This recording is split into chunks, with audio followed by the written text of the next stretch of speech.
Hello everyone, स्वागत है आपका आपके अपने YouTube चैनल इजी मैथ्स में। आप लोगों का बहुत बहुत धन्यवाद कि पिछले काफ़ी वीडियो में आप लोगों ने बहुत ही ज़्यादा प्यार मेरे पे लुटाया और बहुत ही अच्छे आप लोगों ने सब्सक्रिप्शन दिया मुझे और काफ़ी वीडियो को लाइक भी किया। इसके लिए आपका तहे दिल से हार्दिक आभार और अभिनंदन। पिछले वीडियो में दो चरों वाले रैखिक समीकरणों के बारे में हमने अध्ययन किया था।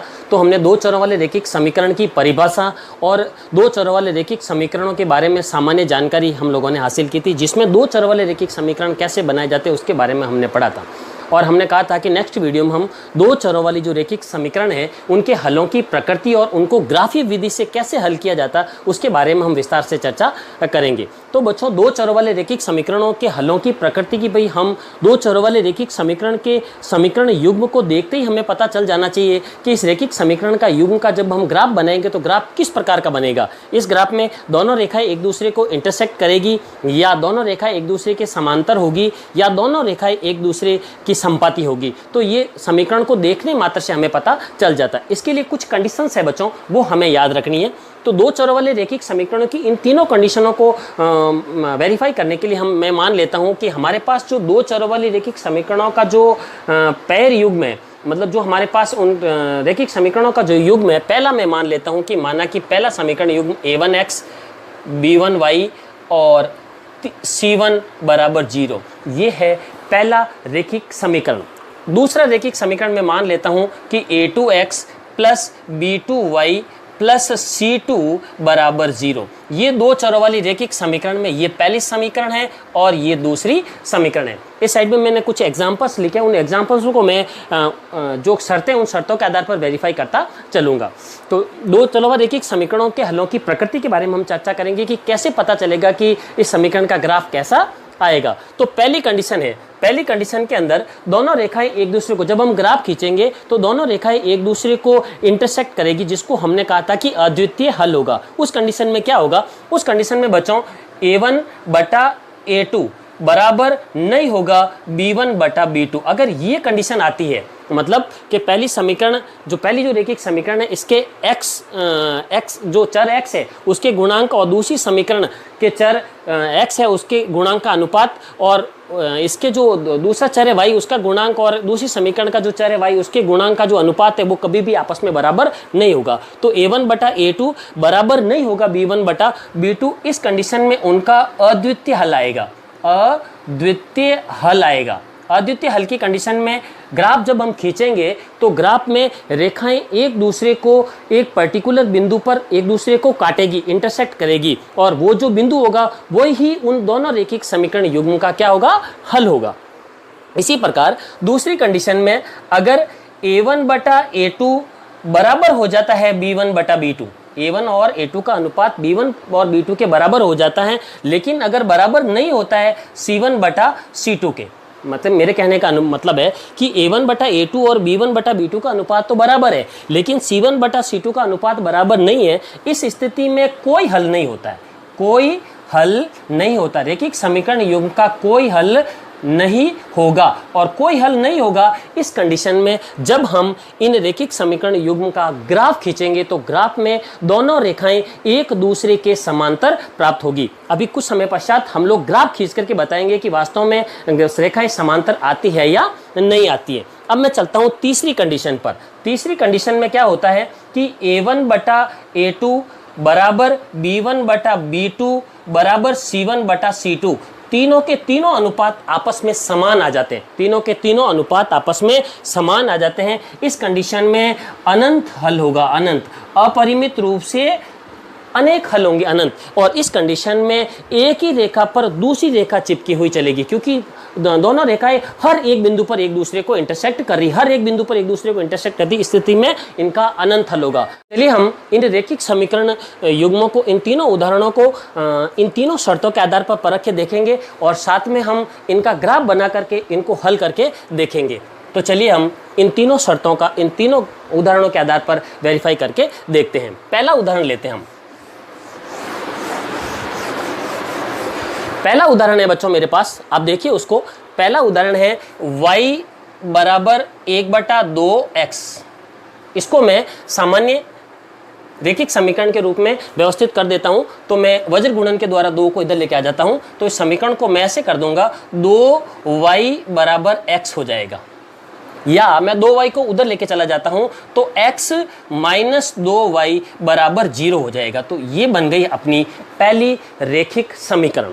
अब दूसरी रेखिक समीकरण वहां पे दे रखी है 3x प्लस 4y बराबर 20। मैं 20 को यहां लेके आ जाता हूं, 3x प्लस 4y माइनस 20 बराबर 0। ये बन गई अपनी दूसरी समीकरण। तो इसको इस रूप में हो गया, ये a1 b1 और c1 के रूप में, और ये a2 b2 और c2 के रूप में हो गया। अब हम देखते हैं यहाँ पे इस समीकरण को अगर हम देखें तो हमारे पास a1 मतलब x का गुणांक 1 है, b1 मतलब y का गुणांक माइनस का 2 है, और c1 यहाँ पे नहीं है तो उसको हम 0 मान लेते हैं। इसी प्रकार यहाँ पे अगर हम देखें तो इस समीकरण में तो a2 है x का गुणांक 3, b2 है y का गुणांक 4, और c2 है अचर पद माइनस का 20। अब हम देखते हैं कि a1 बटा a2 का अनुपात क्या आ रहा है। देखिए a1 बटा a2 का जो अनुपात आ रहा है वो 1/3 आ रहा है। दूसरा b1 बटा b2 का अनुपात, b1 बटा b2 का जो अनुपात आ रहा है -2/4 आ रहा है, इसको कह सकते हैं -1/2। और तीसरा हम कहेंगे c1 बटा c2 है, इसका जो अनुपात आ रहा है वो 0/-20 बराबर 0 आ रहा है। तो अब देखिए हम नीचे की जो 2 शर्तें थी उसमें a1 बटा a2 बराबर था, लेकिन ऊपर वाली शर्त में a1 बटा a2 और b1 बटा b2 का अनुपात बराबर नहीं था। तो यहाँ पे हम देखेंगे कि इन दोनों के अंदर a1 बटा a2 और b1 बटा b2 का अनुपात बराबर नहीं है, कि चूंकि a1 बटा a2 बराबर नहीं है b1 बटा b2, इनका अनुपात बराबर नहीं है, इसलिए इसका अद्वितीय हल होगा। अद्वितीय हल होगा, इसका हल होगा अद्वितीय हल होगा। अब अद्वितीय हल है तो ये दोनों रेखाएं ग्राफ खींचने पर किसी एक पर्टिकुलर बिंदु पर एक दूसरे को इंटरसेक्ट करेगी। तो चलिए हम ग्राफ खींच के देखते हैं कि वास्तव में ये रेखाएं एक दूसरे को बिंदु पर इंटरसेक्ट करती है या नहीं करती। तो ये तो हमें इसके द्वारा पता चल गया। अब ग्राफ खींचने के लिए हमें क्या करना बच्चों, मैं यहाँ ले लेता हूँ, अब ये लिया मैंने, तो मैं दोनों समीकरणों को एक बार वापस लिखूंगा। मैंने यहाँ तक तो वेरीफाई कर लिया, आपको पता कर लिया कि इन दोनों रेखिक समीकरण युग्म का अद्वितीय हल है। अब देखिए पहली समीकरण हमने डाल दी थी तो हमारे पास आ गई थी पहली समीकरण ये, और दूसरी समीकरण डाल दी थी तो हमारे पास आ गई थी ये वाली समीकरण आ गई थी। तो हमारे पास ये 2 समीकरण है बच्चों। अब इन दोनों समीकरणों का हम ग्राफ बना के देखेंगे। तो पहली समीकरण जो है x माइनस 2y, और दूसरी समीकरण है, पहली समीकरण मैं ये आराम से लिख देता हूँ x माइनस 2y बराबर 0, और दूसरी समीकरण है 3x प्लस 4y माइनस 20 बराबर 0, या मैं इसको ऐसे लिख देता हूँ 3x प्लस 4y बराबर 20। चलिए अब हम इनका ग्राफ खींच के देखते हैं कि ये किसी पर्टिकुलर बिंदु पर इंटरसेक्ट करती है या नहीं करती है। तो चलिए हम इसका ग्राफ खींच के देखते हैं। ग्राफ खींचने के लिए क्या करते हैं बच्चों, हम इनके अलग अलग पॉइंट निकालते हैं। इस रेखा के अलग अलग पॉइंट और इस रेखा के भी अलग अलग पॉइंट निकाल के देखते हैं। सामान्यतः 3 या 3 से ज़्यादा पॉइंट निकाले जाते हैं, परंतु हम 3 या 3 से ज़्यादा पॉइंट नहीं निकालेंगे। हम इन दोनों रेखाओं के अक्षों पर प्रतिच्छेदी बिंदु निकालेंगे और सिर्फ 2 ही पॉइंट निकालेंगे। अक्षों पर प्रतिच्छेदी बिंदु का मतलब है कि हम पहले x बराबर 0 रख के देखेंगे कि ये y अक्ष को रेखा किस बिंदु पर काटती है। उसी प्रकार y बराबर 0 रख के देखेंगे कि ये रेखा x अक्ष को किस बिंदु पर काटती है। इस प्रकार से हम अक्षों पर प्रतिच्छेदी 2 बिंदु प्राप्त करेंगे। तो यहां मैं रख देता हूं समीकरण 1 में x बराबर 0 रखने पर, मैं x बराबर 0 रख देता हूं तो ये हो जाएगा 0, x की जगह माइनस 2y बराबर 0 हो गया, तो माइनस 2y बराबर 0, तो y बराबर भी आ गया 0। इसका मतलब x बराबर 0 पे भी y बराबर 0 आया, तो अगर हम y बराबर 0 रखेंगे तो भी x बराबर 0 ही आएगा। तो हम दूसरे और पॉइंट ले लेते हैं। तो यहाँ पे आप अपनी मर्जी से x की जगह कोई भी रख के देख देते हैं। तो मैं यहाँ रख देता हूँ x बराबर 4 रखने पर रख देता हूँ, तो ये हो जाएगा 4 माइनस 2y बराबर 0, तो ये हो जाएगा माइनस का 2y बराबर प्लस का 4 उधर चला जाएगा, माइनस का 4, माइनस से माइनस कैंसिल हो जाएगा, तो y बराबर हो जाएगा 4/2 बराबर हो जाएगा 2। तो x बराबर 4 पे y का मान 2 आ जाता है। एक पॉइंट और निकाल देते हैं, क्योंकि हमारे x और y पे प्रतिच्छेद बिंदु मूल बिंदु ही है, तो दूसरा पॉइंट और निकाल देते हैं। तीसरे में मैं एक पॉइंट और रख देता हूँ, x बराबर मैं 2 रख देता हूँ, x बराबर 2 रखने पर रख देता हूँ यहाँ पे, तो ये हो जाएगा 2 माइनस 2y बराबर 0, तो ये हो जाएगा माइनस का 2y बराबर, ये हो जाएगा प्लस का 2 उधर जाएगा माइनस का 2, ये माइनस से माइनस कैंसिल, तो y बराबर हो जाएगा 2/2 बराबर 1। तो बच्चों हमने ये 3 पॉइंट निकाल दिए। मैंने कहा था कि वैसे हम 2 पॉइंट ही निकाले अक्षों पे प्रतिच्छेदी बिंदु, परंतु हम देख रहे हैं कि x बराबर 0 रखने पर y बराबर 0 तो वापस y बराबर 0 करेंगे x बराबर 0 आएगा, इसलिए हमने 3 बिंदु निकाल लिए। क्योंकि 2 बिंदुओं को मिलाने पर हमेशा सरल रेखा आती है, तीसरा बिंदु उसके साथ ज्वाइंट होकर सरल रेखा बनाए तो सत्यापित होता है, तो हम इन तीनों बिंदुओं को ले लेंगे। तो मैं यहाँ इसकी एक सारणी बना देता हूँ इन तीनों बिंदुओं की, इस प्रकार से x और y की। जब मैंने x बराबर 0 रखा तो y बराबर मेरे पास 0 आया। दूसरे में मैंने x बराबर 4 रखा तो y बराबर मेरे पास 2 आया। इसी प्रकार x बराबर मैंने 2 रखा तो y बराबर मेरे पास आया 1। तो ये पहले रैखिक समीकरण युग्म की ये हमारे पास सारणी हो गई।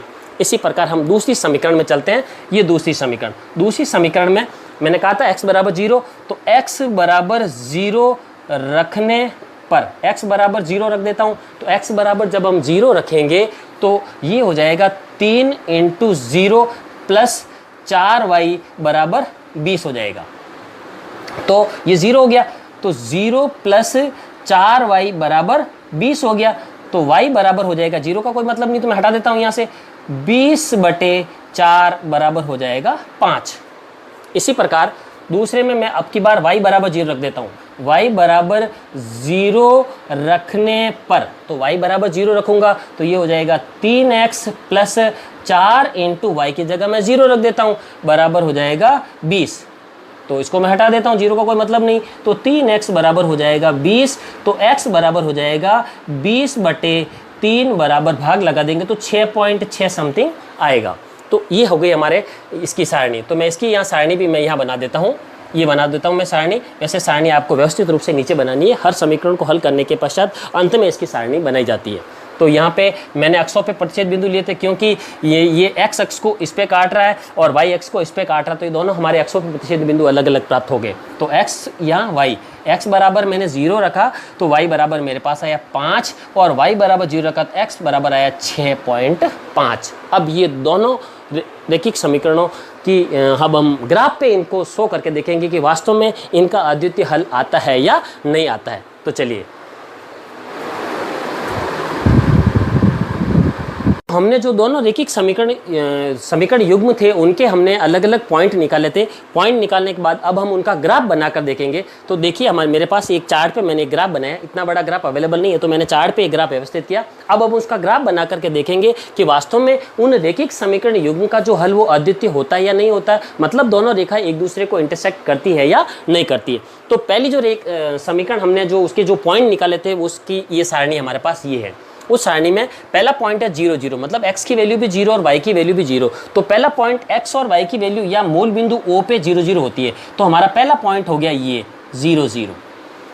फिर दूसरा पॉइंट है x बराबर 4 पे y बराबर 2, तो x बराबर 4 ये हो गया हमारा, और y बराबर 2, तो y बराबर 2 तो ये हो गया, और x बराबर 4 ये हो गया। तो जहाँ पे दोनों पॉइंट एक दूसरे को इंटरसेक्ट करेंगे वहाँ पे हमारा बिंदु आ जाएगा ये बिंदु x बराबर 4 और y बराबर 2, ये बिंदु हमें मिल गया।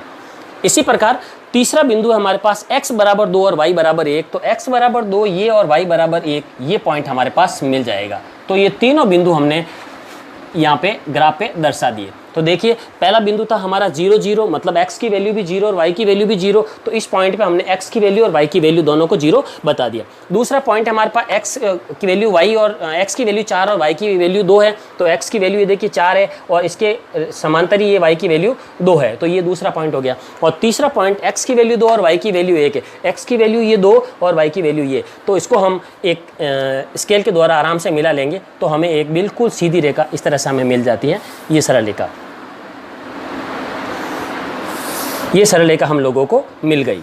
इन दोनों के मुंह इस प्रकार से हम सरल रेखा की तरह मुंह बना देंगे और इस पहली जो रेखा थी उसका समीकरण हम यहाँ पे लिख देंगे। जो हमारा पहला समीकरण था x माइनस 2y बराबर 0 हम यहाँ पे लिख देंगे।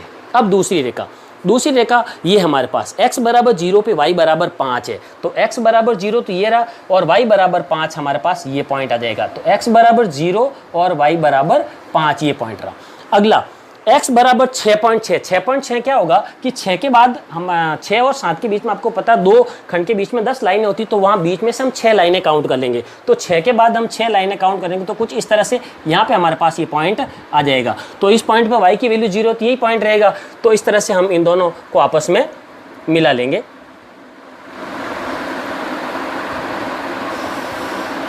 इस तरह से तो हम देख रहे हैं कि दोनों रैखिक समीकरण युग्म की जो रेखाओं का जो हमने ग्राफ खींचा, वो ग्राफ में दोनों रेखा एक दूसरे को एक पर्टिकुलर बिंदु पर क्या कर रही है, इंटरसेक्ट कर रही है। अब जिस बिंदु पर इंटरसेक्ट करेगी वही उसका हल हो जाएगा। तो हम देखेंगे कि इन दोनों रेखा इस बिंदु पर आपस में इंटरसेक्ट कर रही है, तो ये जो पॉइंट है हमारा, ये इन दोनों रैखिक समीकरण युग्म का 4 और 2 इन दोनों रैखिक समीकरण युग्म का क्या हो गया, हल हो गया। तो हमें पता चल गया कि a1 बटा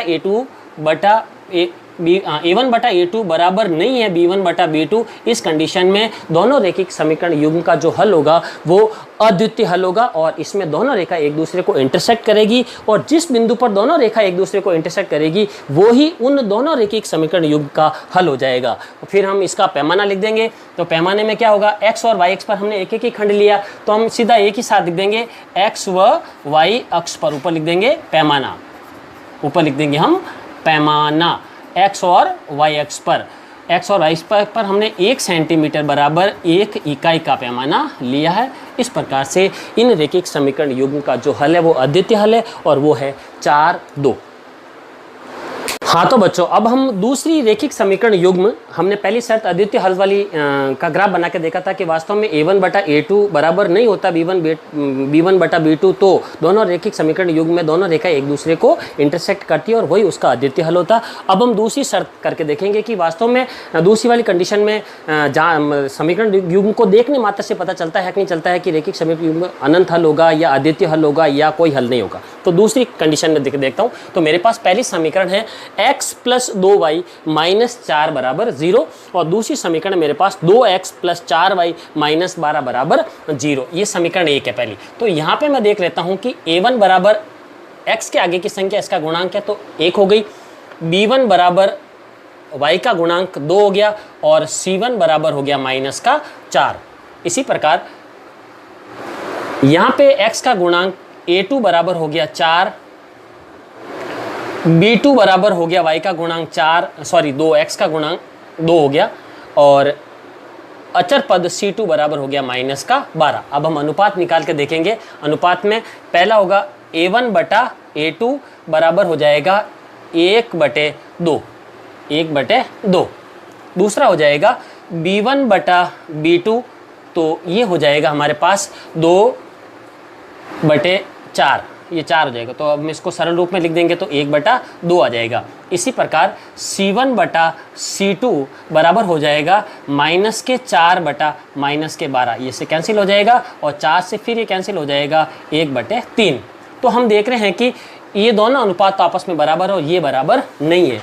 चूँकि a1 बटा a2 बराबर है b1 बटा b2 बराबर नहीं है c1 बटा c2, तो ये हो गया कोई हल नहीं। ये दूसरी शर्त थी हमारी, कोई हल नहीं। हमने तीनों शर्तें पढ़ी तब हमने कहा था कि a1 बटा a2 बराबर है b1 बटा b2 बराबर नहीं है c1 बटा c2। इस कंडीशन में कोई हल नहीं होता। कोई हल नहीं होने का मतलब कि इन रैखिक समीकरण युग्म का अगर हम ग्राफ खींचेंगे तो ग्राफ में ये दोनों रेखाएं एक दूसरे को कभी नहीं काटेगी, ये दोनों रेखाएं एक दूसरे के समांतर चलेगी।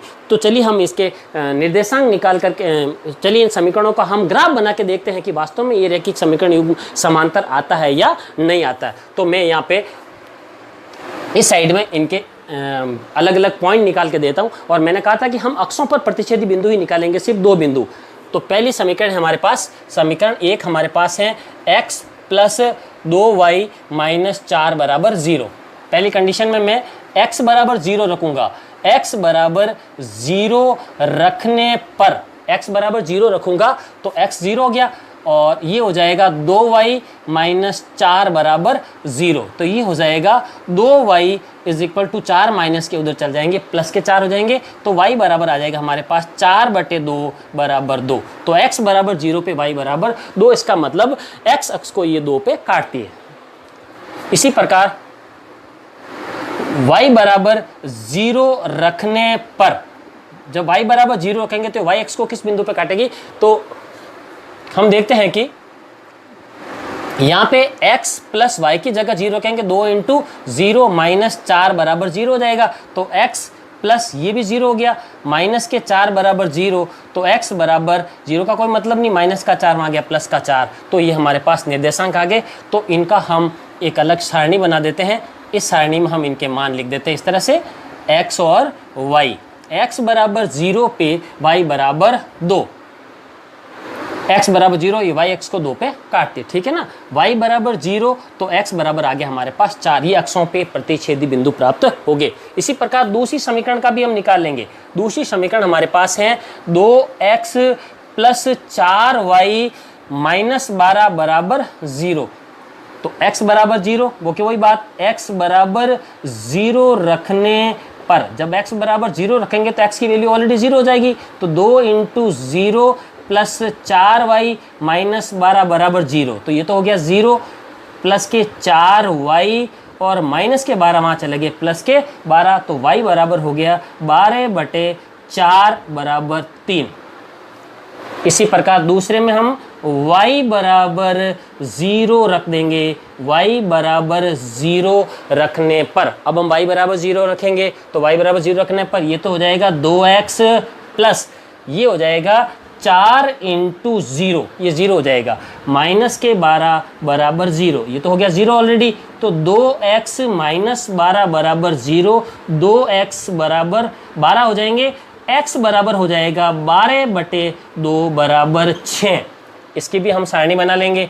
तो मैंने सारणी बना ली इसकी इस तरह से, x और y। अब x बराबर 0 पे y बराबर हमारे पास प्राप्त हो जाता है 3 और y बराबर 0 पे x बराबर प्राप्त हो जाता है 6। इस प्रकार से दोनों रेखिक समीकरण हैं, उनकी हमने अलग अलग सारणी बना दी। अब हम इनका ग्राफीय निरूपण करके देखेंगे कि वास्तव में ग्राफ पर ये रेखा एक दूसरे के समांतर आती है या नहीं आती है। हाँ तो बच्चों, हम लोगों ने दोनों रेखिक समीकरण युग्म थी, उन दोनों रेखिक समीकरण युग्म की हमने सारणियाँ बना ली है। अब इनको हम ग्राफ पे निरूपित करके देखेंगे कि वास्तव में ये रेखाएं समांतर आती है या नहीं आती है। तो पहली जो रेखिक समीकरण थी ये हमारी, इसकी सारणी ये है, x बराबर 0 पे y बराबर 2। पहला निर्देशांक है x 0 और y 2, x तो 0 ये हो जाएगा यहाँ पे मूल बिंदु पे, और y बराबर 2 हो जाएगा हमारे पास ये पॉइंट। पहला पॉइंट x 0 और y 2, ये पॉइंट मिल गया हम लोगों को। दूसरा है x बराबर 4 और y बराबर 2, तो x बराबर 4 और y बराबर 0, तो x बराबर 4 ये है और y बराबर 0 यहीं पे होगा। ये दूसरा हमारे पास 4 0, ये पॉइंट हमें मिल गया। इसको हम स्केल की सहायता से मिला देंगे इस तरह से, और इस तरह से हम इनके तीर के निशान बना करके इस रेखिक समीकरण को हम यहाँ पे लिख देंगे, ताकि पता चल जाए कि ये रेखा जो है इस समीकरण की है।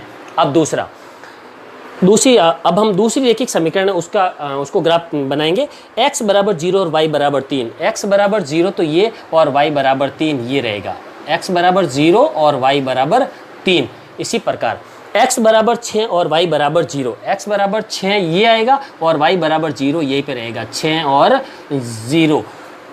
तो इस प्रकार से हम स्केल से इनको भी आपस में मिला लेंगे।